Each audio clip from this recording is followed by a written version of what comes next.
पेड़ा से आगे बढ़ते हैं और अब हम आग्रह करेंगे आदरणीय दिलीप सर से कि वो आज के इस कार्यक्रम के बारे में थोड़ा सा प्रकाश डालने की कृपा करें। आदरणीय दिलीप सर।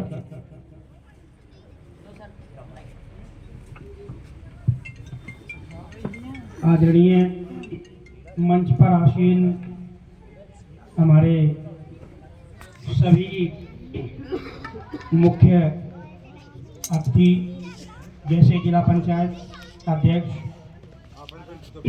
श्रीमती मैडम जी एवं हमारे बीएसएफ कमांडेंट डिपार्टमेंट से टेकनपुर से शायद आए हुए हैं, इधर सभी सामाजिक सहयोगी और हमारे आदरणीय गुरुजी जिनके चरणों में मैं नमन करते हुए और हमारे राष्ट्रीय स्टील संघ उप शाखा ग्वालियर के कोऑर्डिनेटर भाई सतीश जी, भाई नीरज बंसल जी और समस्त हमारे यहाँ पर पधारे जो प्रतियोगी छात्र एवं छात्राएं और समस्त इस कार्यक्रम के आयोजक साथियों, मैं इस कार्यक्रम के बारे में मुझे बताने को कहा गया है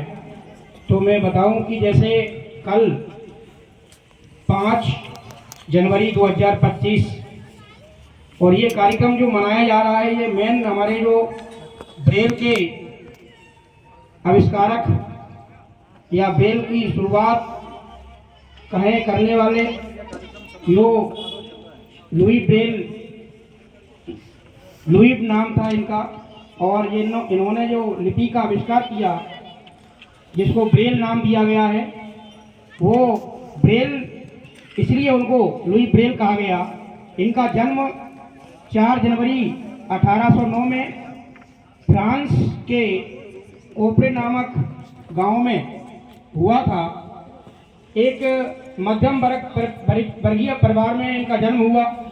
लगभग 7 वर्ष की अवस्था में ये आंखों से नेत्रहीन हो गए। उसके बाद 1824 में जिस तरीके से इनकी आंखें गई थी, जिस औजार से कह सकते हैं सुई, उसका काम करते थे इनके पिताजी घोड़े की जीन बनाने का, तो उस सुइया से जिससे सिला जाता है, सिलाई की जाती है, जिसको अपनी भाषा में सुइया बोलते हैं, उसी से वो खेल रहे थे। बालक छोटे थे, वो 3 वर्ष के लगभग थे, तो उनकी आंख में वो सुइया चुभ गया था। उसी से इन्फेक्शन से उनकी आंखों की रोशनी चली गई।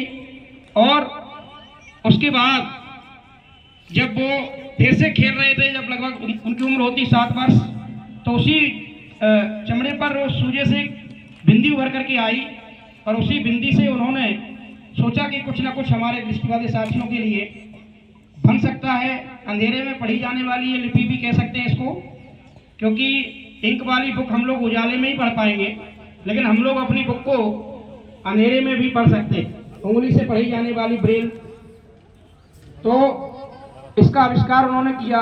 पहले 12 बिंदुओं से किया, वो सक्सेस नहीं हुई। फिर 9 बिंदुओं का भी उन्होंने किया, ऐसा बताते हैं विद्वान लोग, लेकिन 6 बिंदुओं पर इसका आविष्कार हुआ। उन्हीं की जयंती के इस अवसर पर, इनकी 216वीं जयंती है, 216वीं जयंती, इसी अवसर पर हम हमारे राष्ट्रीय स्टील संघ उपशाखा ग्वालियर के माध्यम से इस कार्यक्रम का ये प्रतियोगिताएं हुई। कल शुद्ध वाचन और शुद्ध लेखन और म्यूजिक, और कल 4 प्रतियोगिताएं हुई थी। उसके बाद में आज क्रिकेट और रस्सा खींच प्रतियोगिता हुई, जो हमारे मुख्य में देखी लास्ट में हो रही थी। रस्सा खींच प्रतियोगिता काफी इंटरेस्ट आ रहा था इसमें सभी देखने वालों को। तो साथियों, ये कार्यक्रम की जो रूपरेखा, इसमें जो प्रतियोगिताएं हुई हैं, और आज इसका संपन्न समारोह है, तो कुछ ही देर में पुरस्कार वितरण होगा। और जो फर्स्ट, सेकेंड और थर्ड प्रतियोगिताओं में जो भाग लिया है, जिन्होंने प्रतिभागियों ने, वो आए हैं फर्स्ट, सेकेंड, थर्ड, उनका जो वितरण होगा, पुरस्कार वितरण। तो आगे का कार्यक्रम हम आदरणीय सूरज भान तोमर जी को कहूँगा कि आपको आगे का कार्यक्रम बढ़ाएं। यही संक्षिप्त जानकारी थी कार्यक्रम की, जो आप लोगों के बीच में मैंने रखने का प्रयास किया है। इसमें कोई गलती हुई हो तो क्षमा करें। तो बहुत बहुत धन्यवाद हमारे शिक्षक दिलीप कुमार साहब, आपने बहुत अच्छे से कार्यक्रम पर प्रकाश डाला और अतिथियों का ध्यान इस कार्यक्रम की ओर आकर्षित कराया। अब मैं अनुरोध करूंगा हमारे पूज्यपाद गुरुदेव आदरणीय श्रीमान से अशोक कुमार सरगैया साहब से सर जी से सॉरी कि वो भी अपने आशीर्वाद वचनों से हम लोगों को अनुग्रहित करने की कृपा करें। आदरणीय गुरुदेव। अरे बजाओ।